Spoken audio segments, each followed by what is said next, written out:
Now, what's the difference? I want to tell you about two men that I know. One I knew because he's gone now. Lost their jobs. Two of them laid off, worked the same place. One started going out looking for a job. Other one also went out looking for a job. Something came into play for both of them that happens to us every day. It's called eyesight and mind sight.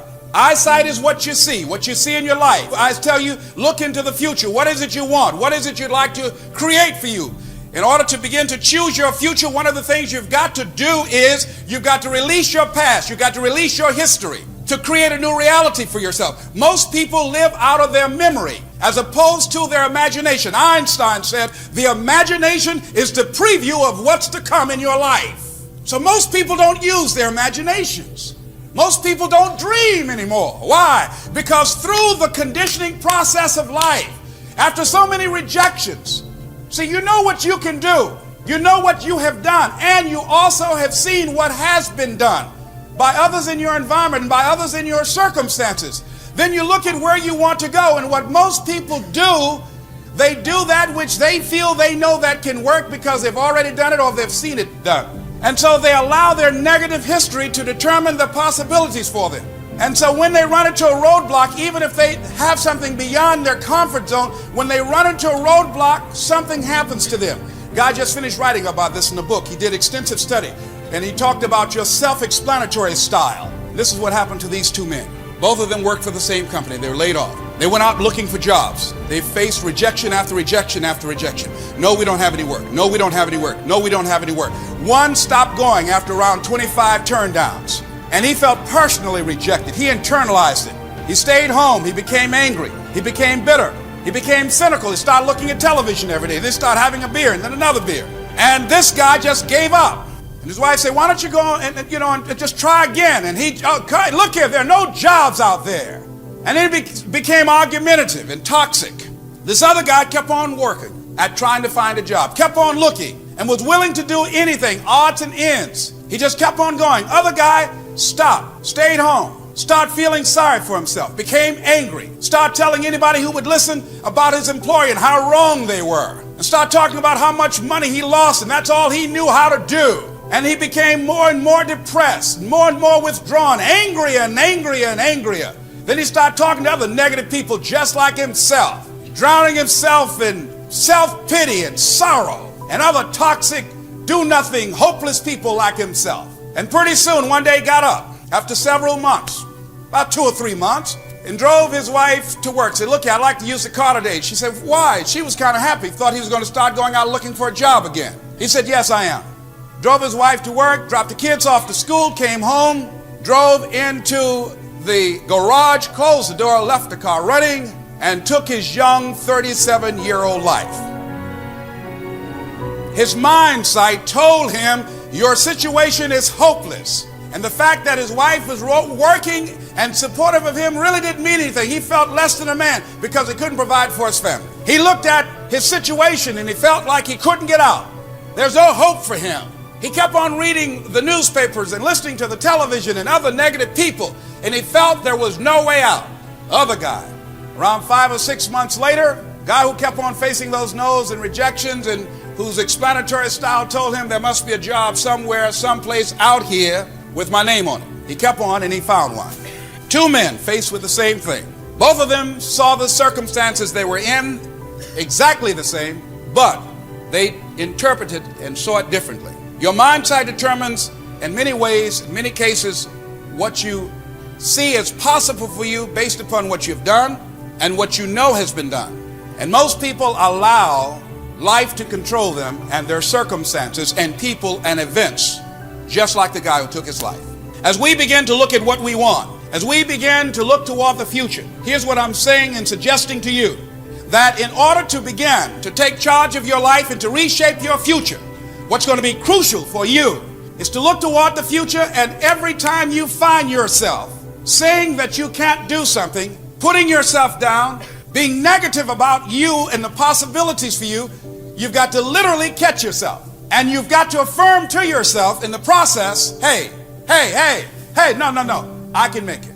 I can make this some way this can happen for me. You've got to remind yourself that you've got powers within you, talents within you that you haven't even reached for yet. That you've got to go outside of your comfort zone. A lot of things we say we don't like because we haven't even tried them. That once you give yourself an opportunity to try and to experiment with your life, to stretch, you'll find out you can do more than you can ever begin to imagine. Now, ladies and gentlemen, let me share something with you. I would not tell you this if I have not experienced this myself. I used to be in an audience just like you, hearing people talk, and I just, wait a minute, there was a part of me, there was a chatter. See, 87% of our self-talk, how we explain things to ourselves, is negative. That's been given to us by life. 87% of our thoughts are negative because we live in a negative environment. We think 40 to 50,000 thoughts a day, according to many psychologists. So in order to begin to create what you want, one of the things we're going to have to do is use some tools over the next 6 weeks as you work and begin to develop a different kind of mindset for you and your future to change that inner conversation and your thinking orientation. I guarantee you that you will change the results that you produce this year and all the years to come in your life. Now, I'm telling you this based upon my own experience. How many of you were in the audience when I used to come here 5 years ago and I used to have my tapes like this in a rubber band? How many of you remember? Raise your hand. You used to see. And Jack came up stage one time after seeing me pursuing my dream. See, whatever dream you got, that dream, that idea, that has been given to you. Nobody's going to do that for you. Nobody's going to make Les Brown tapes, but Les Brown. That's yours. Nobody's going to open up your store, write your book. Nobody's going to open up your shopping center, your school, your daycare. Nobody's going to create your home-operated business. Nobody's going to heal your relationship. Nobody's going to come up with that economic renaissance idea or the idea to begin to retrain our kids and create a new kind of concept and approach to education. Everybody showed up with something that's been given to you. You came here with something, and I think our goal and our challenge is to keep on till we find it. Find out what it is that you're supposed to do. And it's going to come to you at some point in time. But many times you got to experiment. You got to be willing to challenge yourself to go outside of your comfort zone and do some different things sometimes. That's where I was in terms of my job, in terms of my employment. I didn't like where I was. And so if you don't like it, you got to be willing to do something about it rather than just saying, I don't like it. Well, what are you going to do about it? Just keep on whining. Life is not for whining and weeping. Life is for doing something. Your future is in your hands. You know what that means? You got to work on your mind. Fortify yourself. You know what that means? You got to upgrade, level up your skill set. You know what that means? That means you want to be in a community of collaborative, achievement-driven, supportive relationships that's going in your direction. And anybody that don't have the mindset that you have, let them go. Well, Les, can I change them? No. It's a full-time job changing yourself. I was trying to help my twin brother lose weight. I gained 25 pounds. Trying to help my brother lose weight. Because when you speak and talk to people, you dilute your energy. A person who's not willing to help themselves, you can't help them. Frederick Douglass said it best. He said, why help a man stand on his feet if he doesn't have enough gumption to lock his knees? When you let him go, his head will hit the pavement. Whoa, come on, think about that.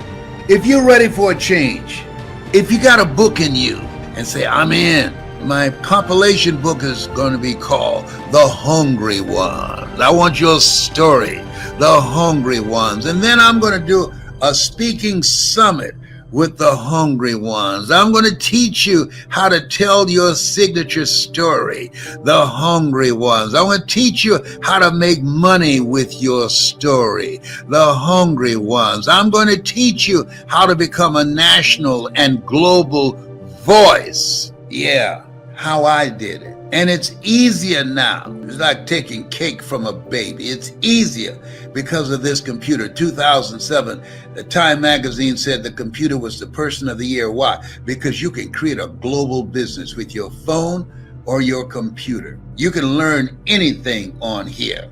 And now the majority of money that's being generated in the economy is done at a computer, going from brick and mortar to click and order. Listen what, and remember what Maya Angelou said. She said, there's nothing as painful as an untold story buried in your soul. When you hear me speak, you know I'm talking to you. You know I'm coming for you. There's something in you that wants to be birthed. The water has broken. There's something in you that's ready to come out. You know it. want to ask you, how many of you have some great things you want to happen to you and this year and years to come? Raise your hands, please. Very good. You know, I said to Mike the other day, I came in the office, I said, you know, Mike, this is going to be a great year for us. He said, no, Les. I said, no, I mean a great decade. He said, no, Les, it's going to be a great life. Let's say it's going to be a great life. Let's say that. Isn't that the way we want to look at it? We don't just want one good year, one good decade.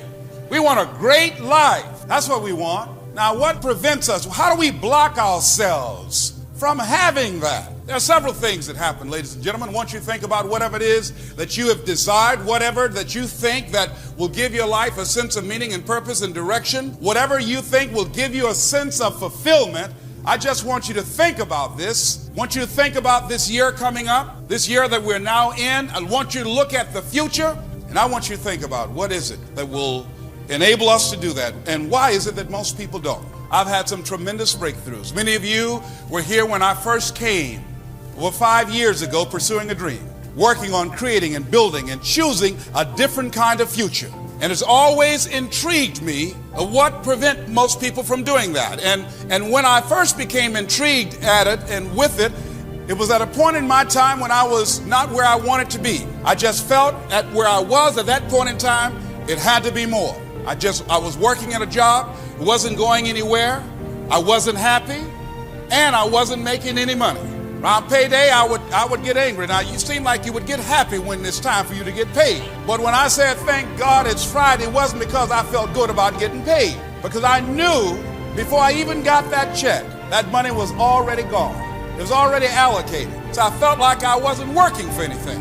And I said there had to be more to life than this, just working every day and scuffling and getting up in the morning and going through the same changes every day and robbing Peter to pay Paul. Had to be more than that. Life was boring, and it seemed for a period of my life I was in a rut. And the harder I scuffled, the digger the hole I dug. Just kept on, just getting deeper. The harder I worked at trying to get out. I said it had to be more. And then I would see people on television doing things, and I said, well, I sure like to do that. And saw people enjoying themselves and enjoying a great life. I said, I sure like to do that. But something happened to me, ladies and gentlemen, that I think happened to a lot of people. I've had a major breakthrough. I'm going to share with you some things that have worked for me. I'm not even asking you to believe me. I'm not asking you to agree with me. All I'm suggesting is that as you look at your life, that as we begin to work and start building a strong launching pad, and this trail that I've been on, I said, if I can prove this with my life, I'm going to get a goal. I'm going to get a dream. I'm going to have a vision of myself that will take me out of my comfort zone.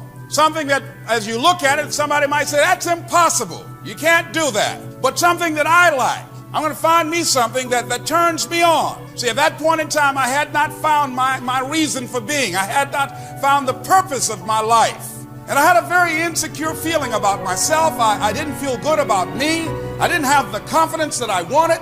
And here's what I discovered, that when you don't have a grip on your purpose in life, when life doesn't have that special meaning and power for you, there is insecurity.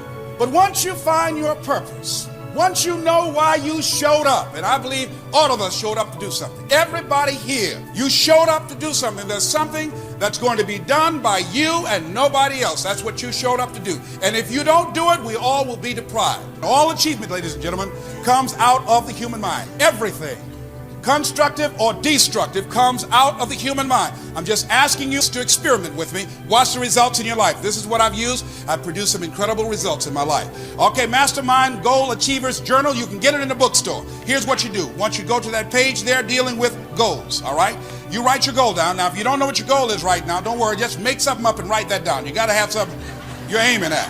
People are aiming at nothing in life, end up hitting nothing dead on the head. So you got to have a target. You got to have a target now. See, Zig Ziglar talking about don't become a wandering generality, All right. Okay, now one of the things you're going to do, what are the things you've done this past year that you feel grateful about? I feel good about the fact that I achieved one of my major goals when I was on PBS. I enjoyed that. Other thing is I had a major goal in 1991. I told my staff I'm going to do $1 million.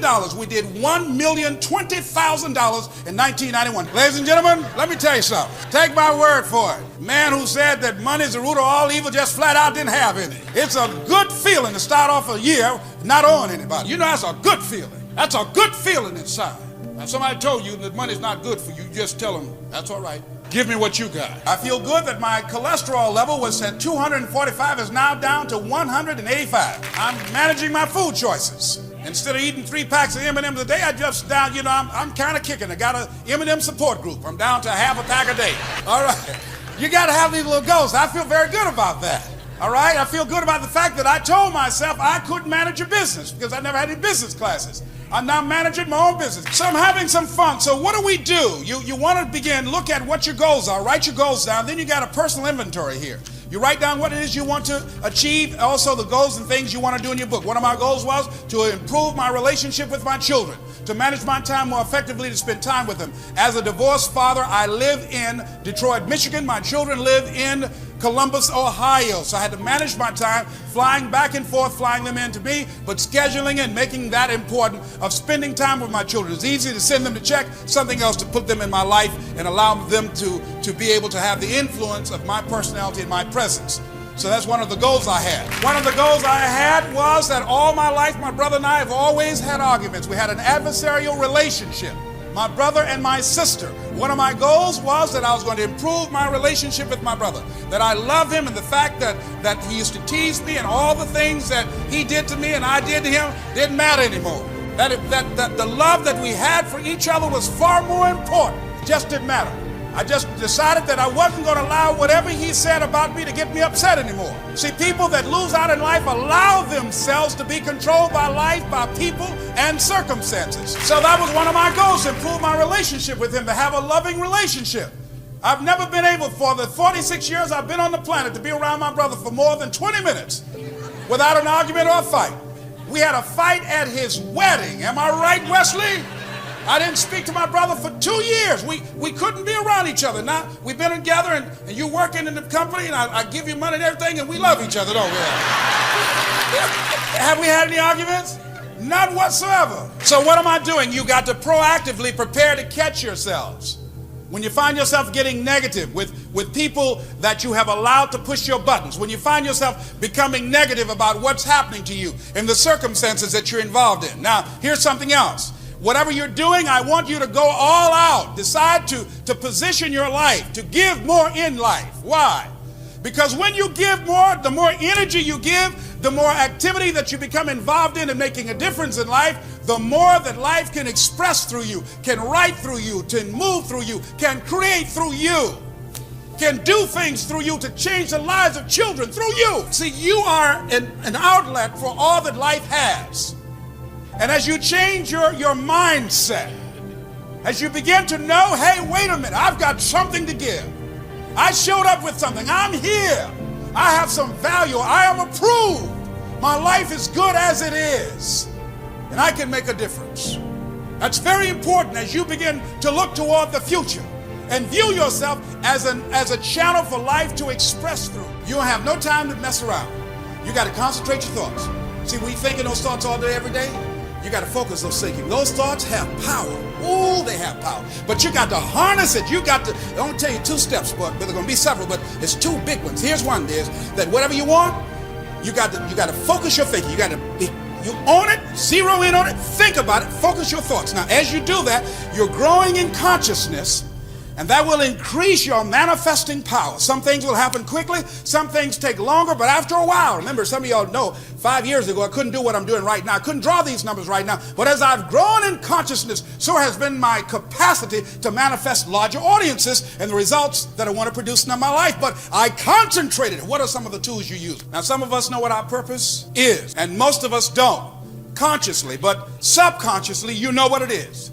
It's in you. You showed up with that in you. How do birds know how to fly from the north to the south during winter, and no one ever gave them any navigational training or told them which way to go? How do they know how to do that? They showed up with it. I believe we got that in us. There most certainly are times when we feel like that. When you say, I don't have any idea whatsoever of what I'm going to do to pull this out. Been in situations like that, where I had deadlines I had to meet. I didn't meet those deadlines, and I lost a car, lost a home, lights were cut off, telephone was cut off. All of those things are going to happen to you at different points in life. Now, question is, what does it really mean? It really doesn't mean anything. It's not important at all. It's just a temporary inconvenience, because all of those things can be corrected. and it's a part of the process that we all go through. Now, the challenge is, in the midst of all of these things, one, to stay focused on your goal, and two, to keep your expectations of making it happen and keeping your energy positive and relentlessly looking for ways in order to pull it out. And I guarantee you that there will be some intervention. What causes it? I don't know. That will seem like it's supernatural. I'll give you an example. I remember once when I lost my job, when I was fired out of broadcasting, September 18th, I'll never forget, 1978. I was behind in my house notes, and my house was up for foreclosure. I did everything I could.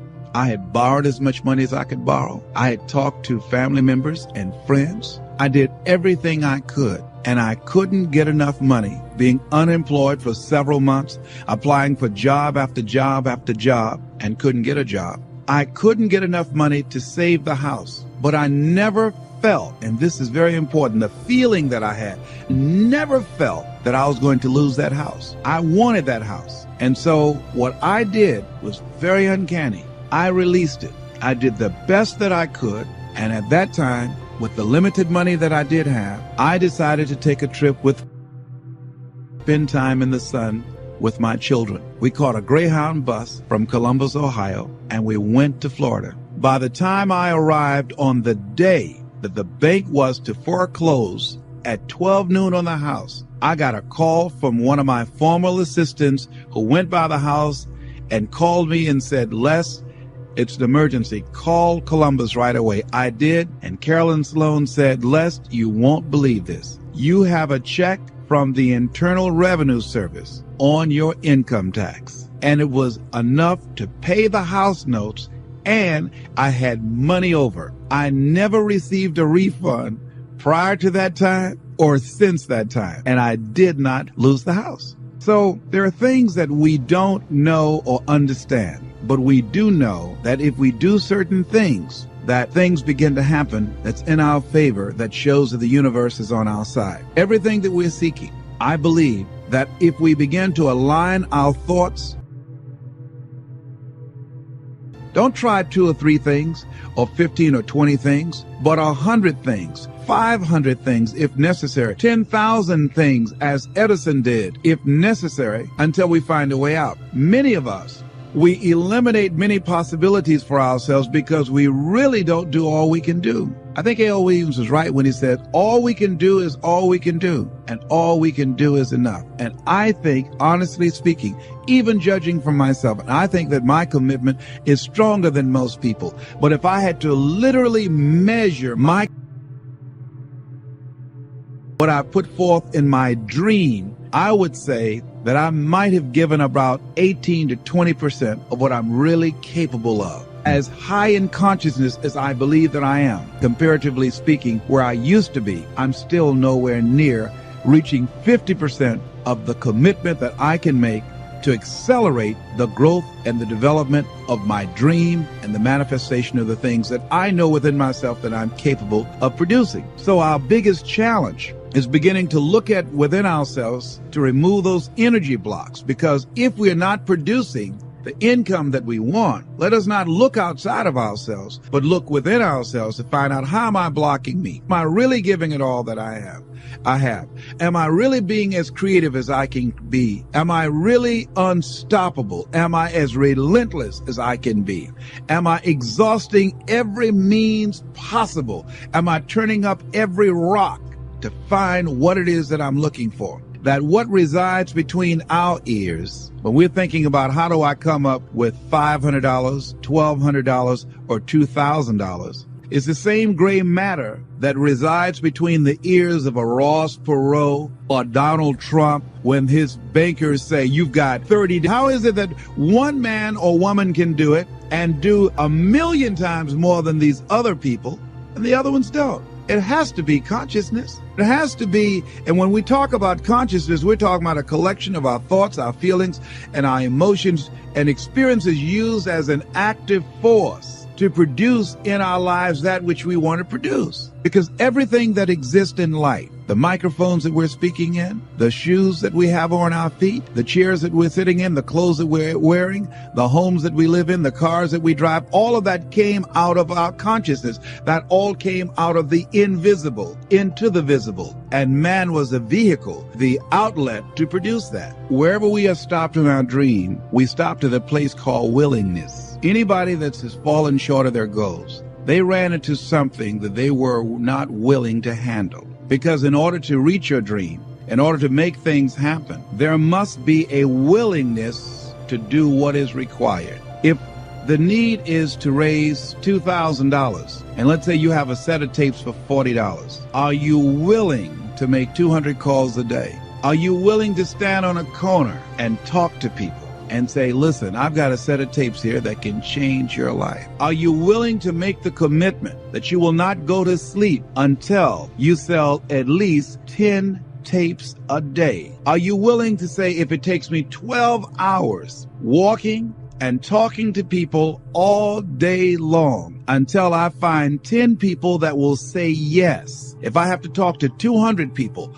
or 300 people, that in order to provide food for my family, to provide shelter, to not to have creditors hounding me, am I willing to talk to 300 people a day? Am I willing to stand in an airport and sell tapes? Am I willing to go out and make calls again and again and again? Am I willing to knock on doors? Am I willing to do that? See, if we have some skill, some ability, some knowledge, or some product, then the only thing that's between us and what we want to generate is our willingness to expend the energy to produce the results that we want. Am I willing to wash cars? Am I willing to scrub floors? Am I willing to wash dishes? Am I willing to go out and speak or do seminars or workshops? What am I willing to do with my energy, my time, and my knowledge to produce the results? That's the bottom line. What are you willing to do? And what most people don't realize is they don't give up on their goals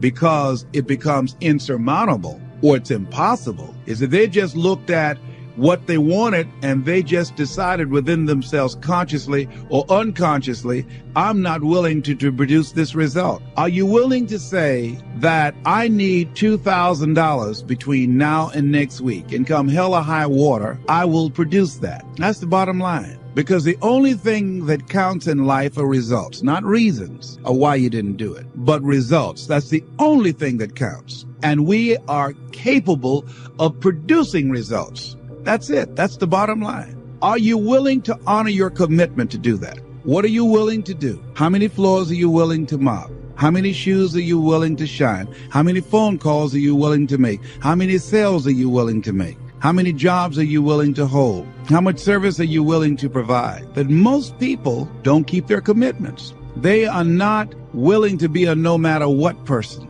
That I'm going to make this happen no matter what. Most people use escape routes for themselves. Most people have something that they could point to justify why they haven't produced the results. Some reason. Well, people weren't buying, or the economy is soft. Somebody somewhere is buying. Somebody somewhere is spending some money. So as we begin to look at where we are, every time when I was working on developing my dream, and I knew that I had to do something, that I had to do it, I was always able to pull it out. Because I started thinking, Walt Disney can do it. If a John D. Rockefeller can do it, then I can do it. Am I to believe that they have some license of exclusivity on producing wealth or producing results that I don't have? I think that it was a key given to us. I was reading the book called Succeeding Against the Odds by John H. Johnson. Good book. He said, for it is the most enduring element of our faith that I must conclude this speech by saying that men and women are limited not by the place of their birth, not by the color of their skin, but by the size of their hope. What is the size of your hope? As we begin to look at what it is we want to produce in our lives, I think another question could be asked, or to paraphrase what he said, what is the size of our commitment to make it happen?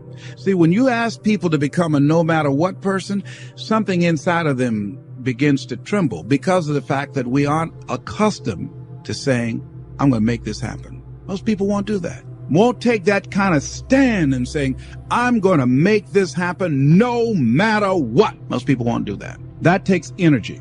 That takes conviction. That takes a determination and a mindset. I'm going to do this. And I say that once you make the commitment, and that's what Goethe meant, and that whole piece he says about commitment, he says, once you make a commitment, providence moves too.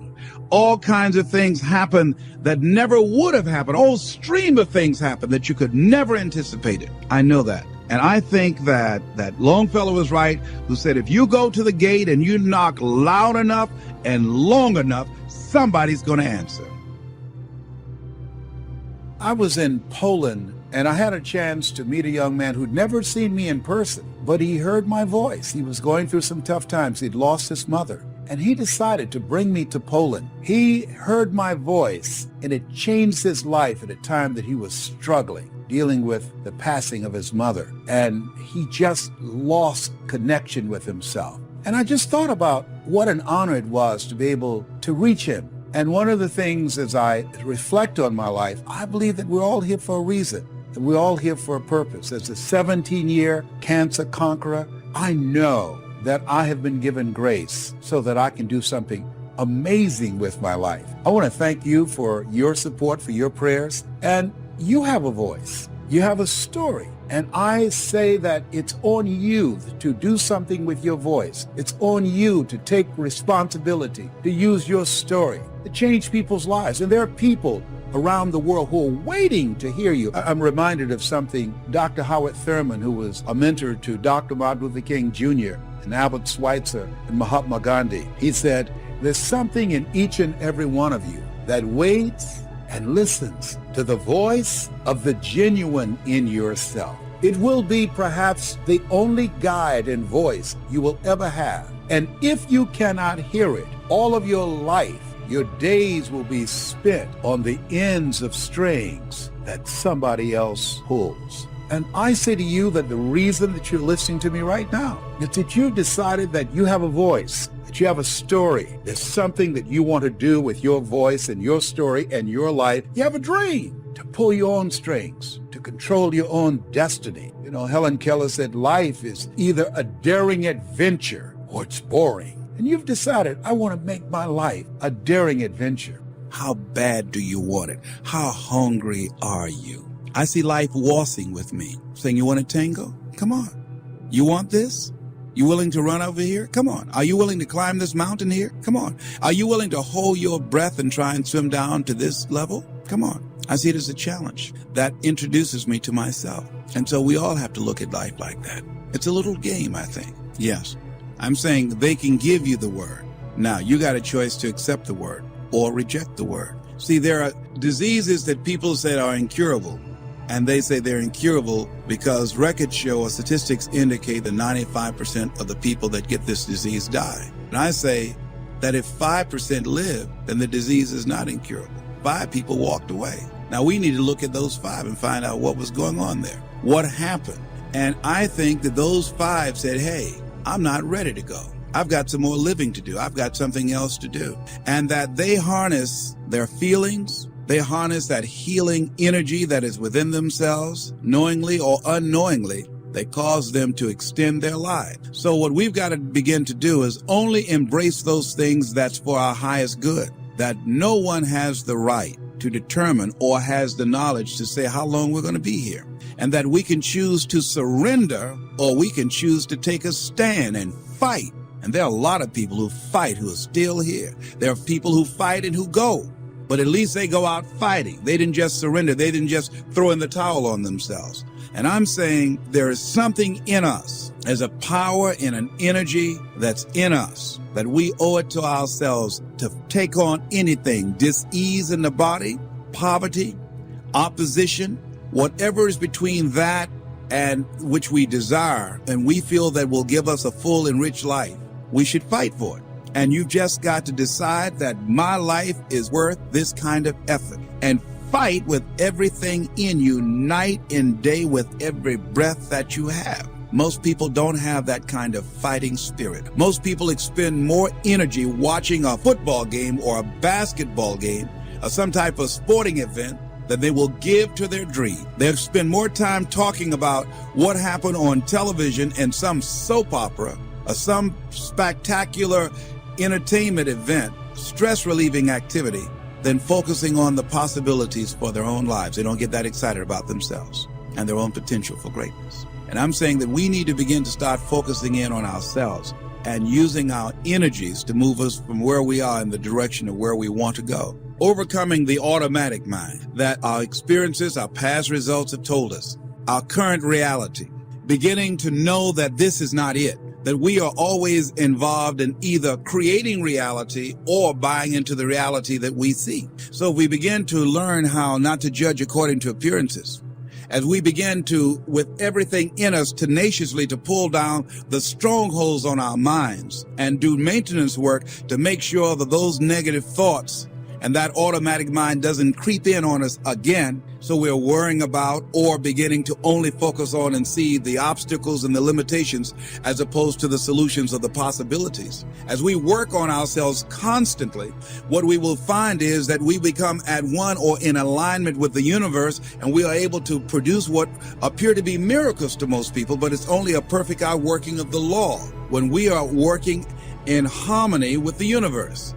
And so the key to it is beginning to continue to have a vision of what you want to create, of constantly working with your feelings and your energy, keeping it positive, and engaging in actions and having things where the pictures, scriptures, music, friends, relationships, goals that challenge you and feed into you and create this new reality for yourself. Because as you continue to hold that in focus, as you continue to charge that with words and sell yourself on your having it, acting as if it already is, when you finally get that feeling, hit that level of consciousness, it will manifest. People come out of nowhere and support you. You get unexpected money that you had no idea that was going to come your way. Help and assistance from strangers comes to you and you say, whoa. You begin to discover things showing up that you need, that you didn't even know you needed them. And here they are right here at your disposal when you get to that new level of consciousness. The key is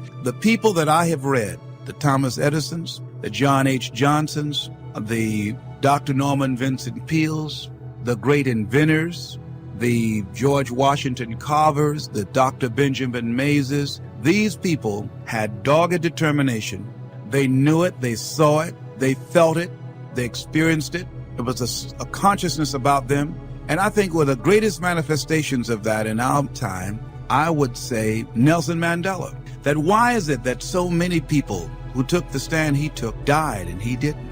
How is it? What is it that will give a man or a woman that kind of determination to give up 26 years of their lives, facing death every day, that they not wimp out or not fold or collapse, not surrender? What is it about a human being? I'm saying that the human spirit is so enormously powerful beyond our wildest imagination that one entity could bring a government to its knees or begin to dismantle an unjust form of government. What is it? What is it about a human being, about a Mother Teresa, about a Mahatma Gandhi, about a Benjamin Disraeli, about a Winston Churchill, about a Martin Luther King? What is it about those people that can affect humanity in the way that they have in a historical context? Will never be the same again. And I say that whatever it is in them, we're all endowed with that and have the capacity to produce those kind of results in our lives. Yes, and we all have the ability to align ourselves with something that will outlast us, something that is bigger than ourselves,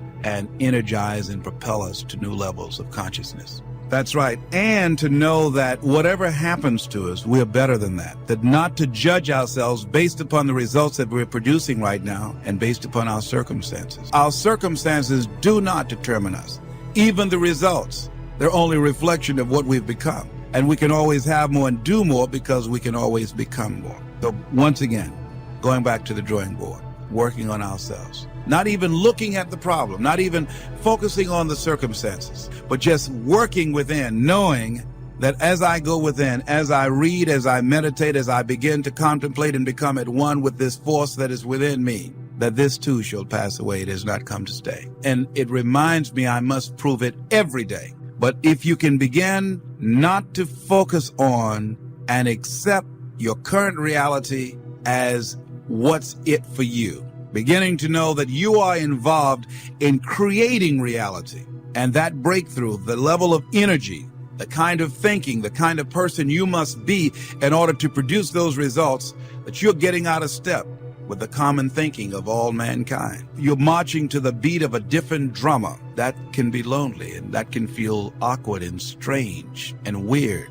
and it's okay. And the kind of person you become will give you such a feeling of self-appreciation and self-respect. You'll be glad that life did not deny you the opportunity of experiencing what you had to experience in order to enjoy that, because you know you got it the old-fashioned way. But that's how you know yourself. For 15 years before I made the decision that I was going to stand up and be a professional speaker, for 15 years I allowed fear to keep me silent. One, I thought that I would not be good enough. I have no college training. I never worked for any major corporation. I mean, there's some things I feel strongly about, but why would anybody would gather in an auditorium to listen to me? I mean, I'm nobody. And that kind of thinking fed the fear of failure, fed the fear of disappointment, fed the fear that I wasn't good enough, fed that fear of they're not going to like me, I won't be accepted, I'm not qualified. All of those things paralyzed me and kept my lips sealed. There are times that the audience will not like you. You're not going to get every audience. I've experienced that. How'd you feel afterwards, Les? I felt badly. And I looked at myself, I listened to the tape, I went back to the drawing board and say, what did I do wrong? What is it that I can do to improve myself?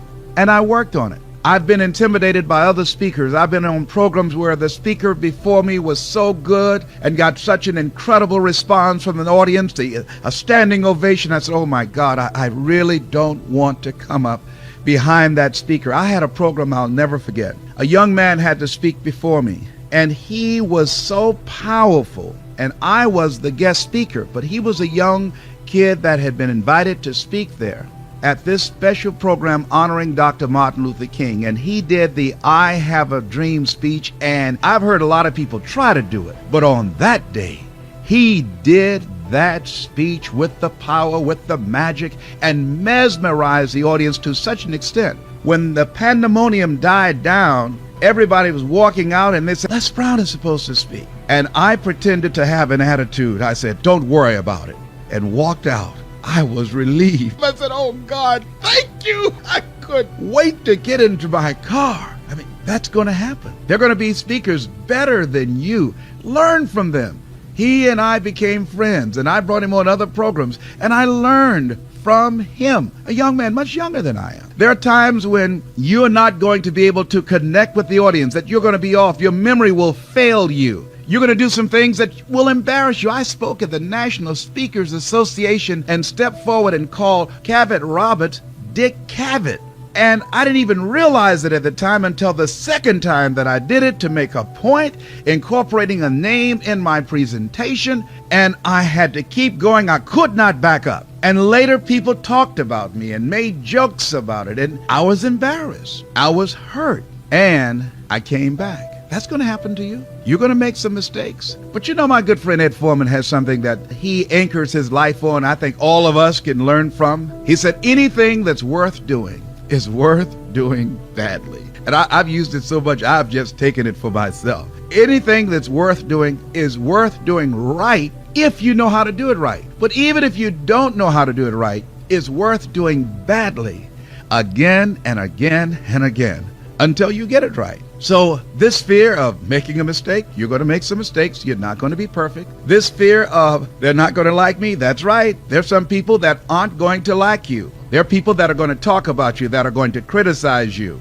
There's some speeches that you are going to give, and as you listen to that later, say, oh my goodness, I should have said this and I should have said that, or why did I say that, or why did I not include this story or that statistic, or why did I get the names confused? All of those things are going to happen. Why? Because we're human.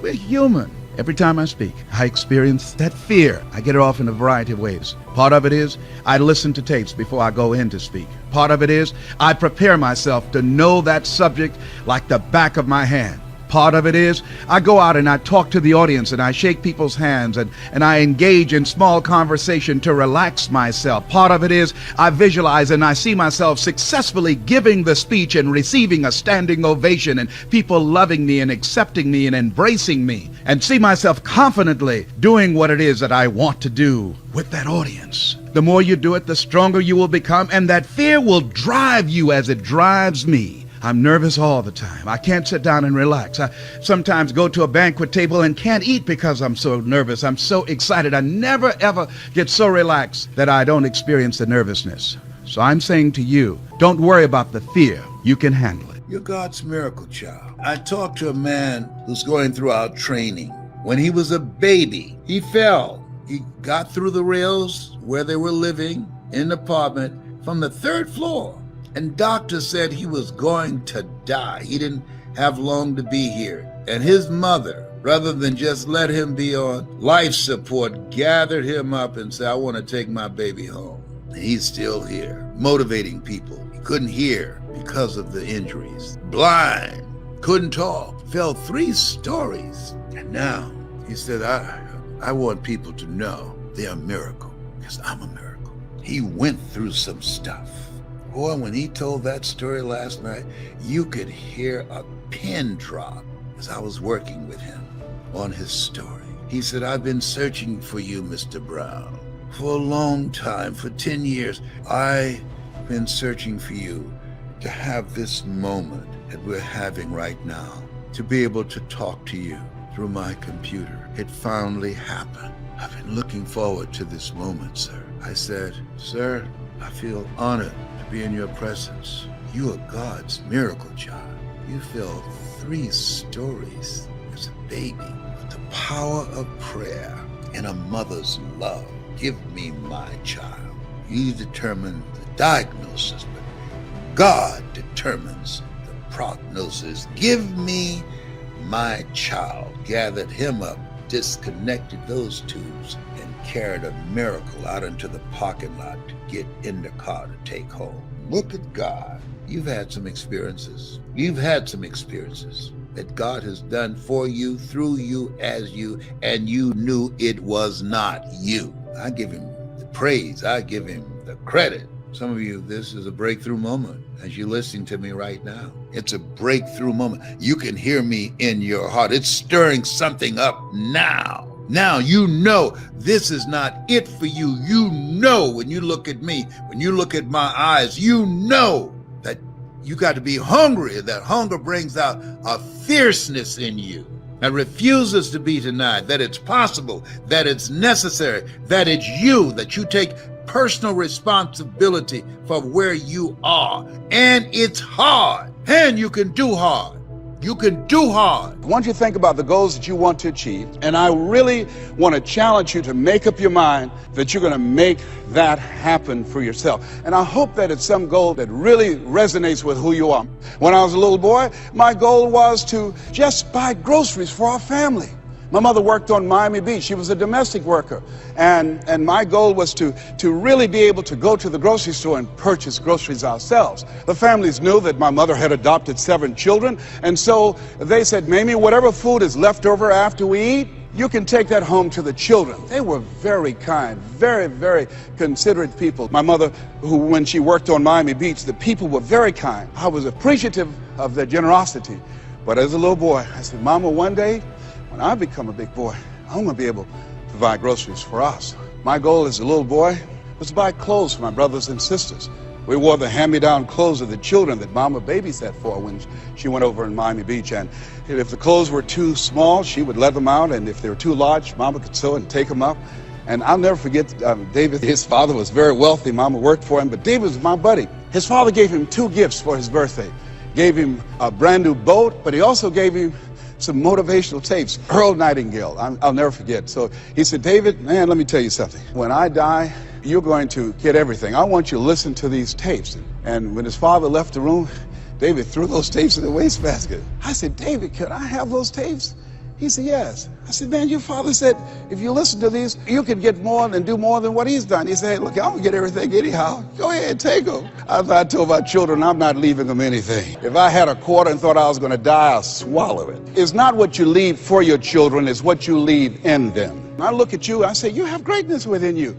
You have the ability to do more than you can ever begin to imagine. No one could have convinced me that I would be doing what I'm doing right now. You know, the easiest thing I do every year is go into a sales organization and dramatically increase their sales, or go into a prison and enable prisoners to see themselves differently and teach them the methods and techniques of how to plug into the system, or motivate young people to begin to see how they can have a vision of themselves in the future and fit.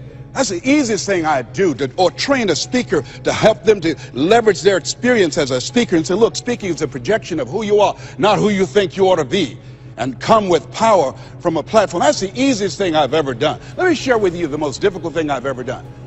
The most difficult thing I've ever done was to believe that I can do what I'm now doing. No one could have convinced me, just given my circumstances. I earn millions of dollars every year. No one could have convinced me. If both my parents came up here right now, I would not know either one. No one could have convinced me, being labeled educable, mental retarded, born in an abandoned building on the floor in Liberty City, poor section of Miami, Florida, failing twice in school, no college training, never worked for a major corporation. I did not know I can do what I'm doing right now. Never forget Mike Williams, my mentor. I think a lot of people fail in life because of the fact that they need some mentoring, they need some coaching. See, you can't see the picture when you're in the frame. And here's something I realized. Sometimes you have to believe in somebody's belief in you until your belief kicks in. I kept holding on to my mother saying, you're special, Leslie, when they said you're educable, mentally retarded. Mama didn't know what that meant. She only had a third-grade education.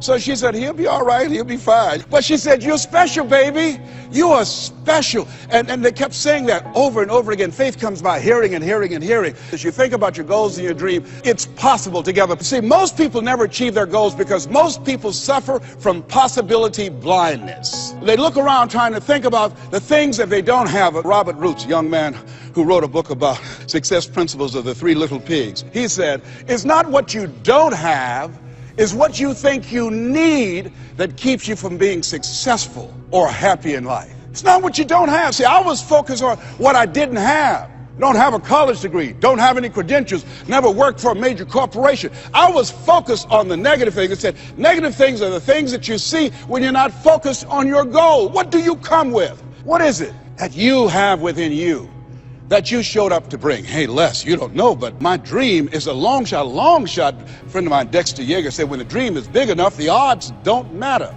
I'm reminded of a great man when I was reading Time magazine talking about some of the great minds of the last century. They didn't mention his name, Dr. Howard Thurman, one of the mentors of Dr. Martin Luther King Jr., and also an advisor to Mahatma Gandhi and Albert Schweitzer. And he said, the ideal situation for a man or woman to die is to have family members standing around their bed praying with them as they cross over.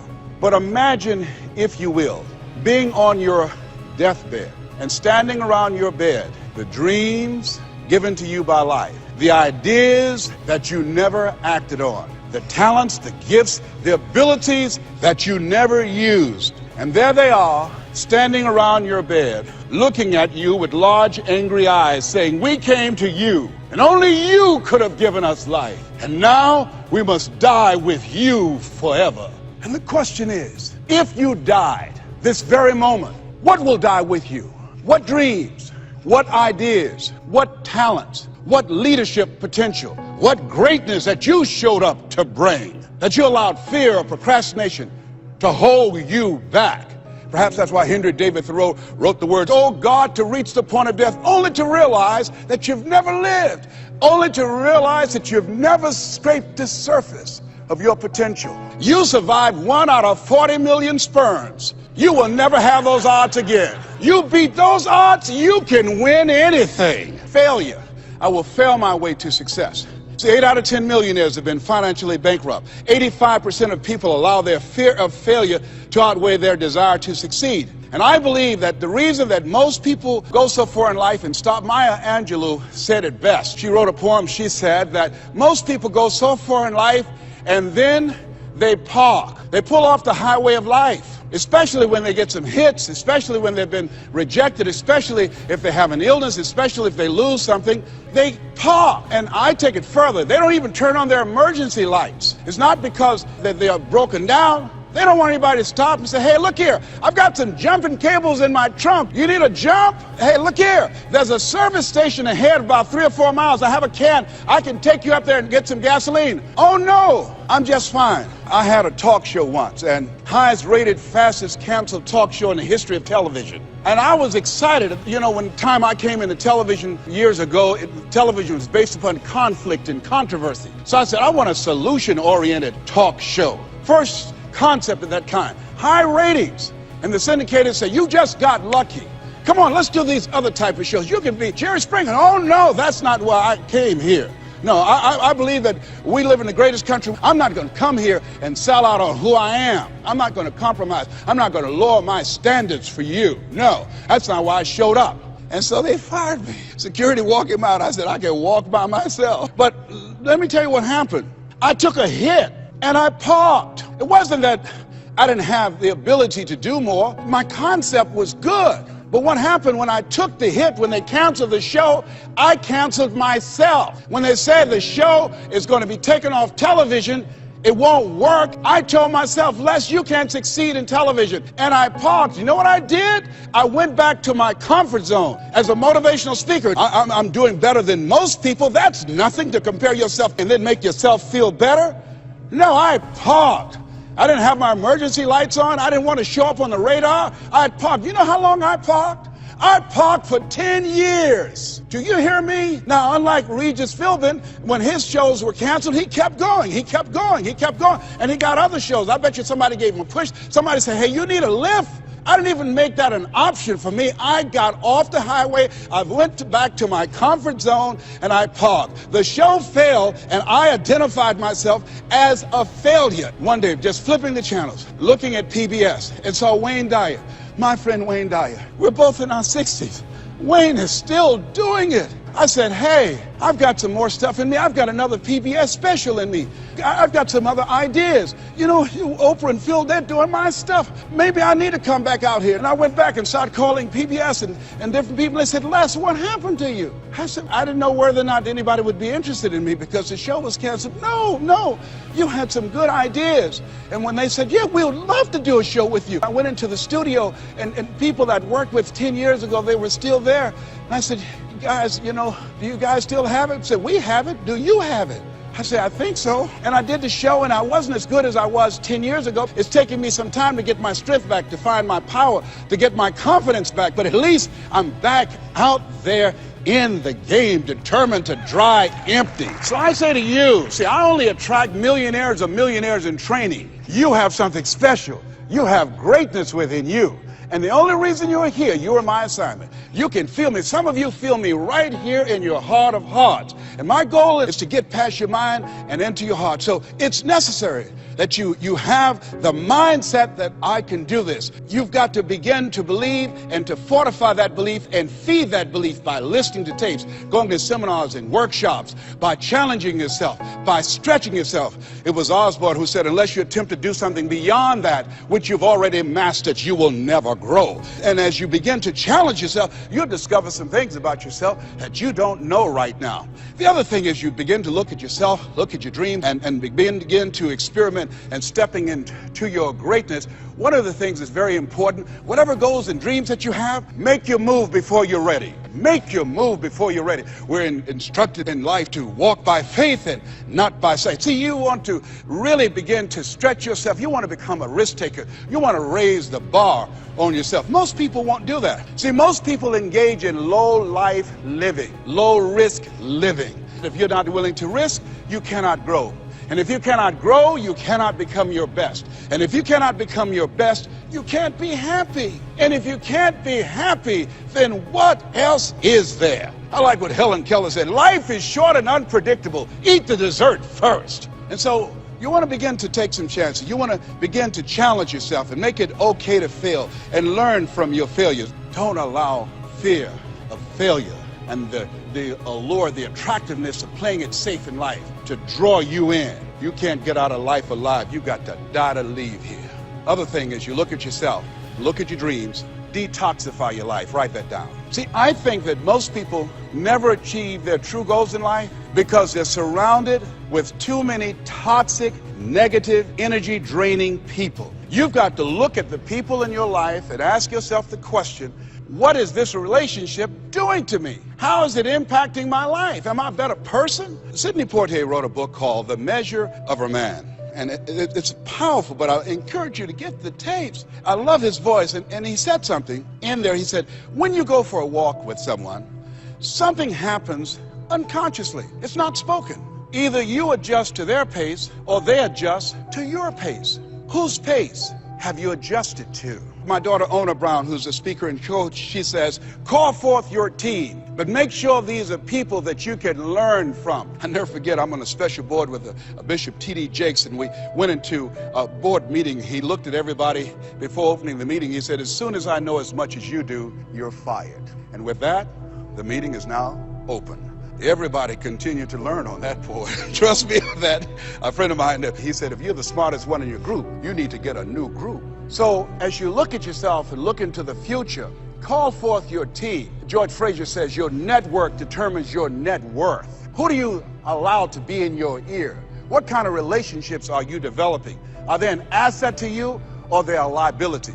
Do they elevate your spirits or do they tear you down? We get two types of people, nourishing people and toxic people. Nourishing people, they bring the best out of you. They encourage you, they inspire you, they hold you accountable. Toxic people, they are critical people, always telling you what you can't do. They're always measuring your possibilities based upon their failures. My mother said, never let anybody tell you what you can't do, son, especially if they haven't done it. They don't know what's possible for you. So as you begin to look at yourself, begin to identify the relationships that you communicate with most and say, hey, is this relationship helpful to me?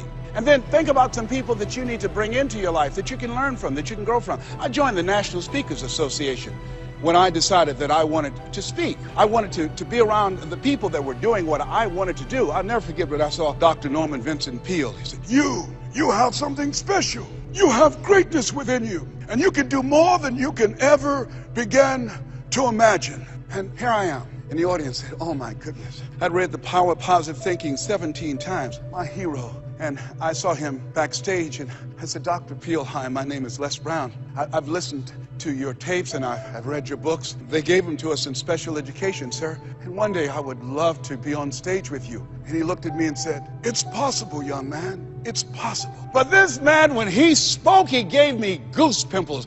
Deep baritone voice, spoke from his diaphragm. You have something special. You have greatness within you. He override the inner conversations in my mind. I'll never forget a gentleman, what a brilliant man, a Harvard graduate, Dr. Carter G. Woodson. He said, if you can determine what a man shall think, you never have to concern yourself with what he will do. If you can make a man feel inferior, you never have to compel him to seek an inferior status, for he will seek it himself. And if you can make a man feel justly an outcast, never have to order him to go to the back door. He'll go without being told. And if there's no door, his very nature will demand one. See, we live in a world where we're told more about our limitations rather than our potential. How many of you have ever been told that you couldn't do something? You know, MIT did a study that if I say to you, you can't do that, that 16 people have to come along and say, you can do that, you can do that, you can do that, to neutralize that, and the 17th statement that you hear, you can do it, will be the one that will finally stick. So you have to watch who's speaking into you. You've got to begin to monitor your mind, and you've got to begin to literally be proactive in programming yourself to success. Be ye not conformed to this world. Be ye transformed by the renewing of your mind. You've got to take responsibility to make that happen. And as you begin to do that, you'll begin to see some incredible changes in your life. I understand now when Earl Nightingale said, all of us are self-made, but only the successful will admit it. As you begin to look at your dreams and look at your goals, make know you're a vitamin. See, most people stop short of their dreams and park and get off the highway of life because of the rejections of life. You will always be rejected. It's no big deal. Jack Canfield said, rejection is a myth. Get excited about the no. Why? Because every time someone says no, that brings you another step to a yes. You're getting closer. Trust me, you will win if you don't quit. You will win if you don't quit. Even a broke clock is right twice a day. The other thing is As you look at yourself and look at your goals and look at your dreams, assess yourself. What are your strengths? What are your weaknesses? What do you bring to the table? When I looked at becoming a motivational speaker, I looked at all the speakers and I noticed that they were pretty much scripted. So I said, what is it that can make me stand out? I don't have any college education. I don't have any credentials. I never worked for a major corporation. What is it I can do to offset my weaknesses? Mr. Washington, Mr. Brown, yes, sir. What do you want to do with your life? I want to become successful. Good. He said, you must be willing to do the things today others won't do in order to have the things tomorrow others won't have. That's why you said you have something special. See, very few people go to seminars and workshops. They'll go to a concert, but showing up to get something that can expand their minds and help them to begin to see their lives differently, to give them a larger vision of themselves, they'll be too busy. Or they say, well, how much does it cost? Well, information costs, but it pays for itself. It's possible you can live your dream. It's necessary that you have the mindset that I'm going to do this. But you've got to take ownership. You've got to decide, hey, I'm going to do this. You've got to take responsibility for your life. George Bernard Shaw said the people that make it in this life, they look around for the circumstances that they want, and if they can't find them, they create them. You've got to decide, it's me. You've got to say, and say this with conviction, I expect to win.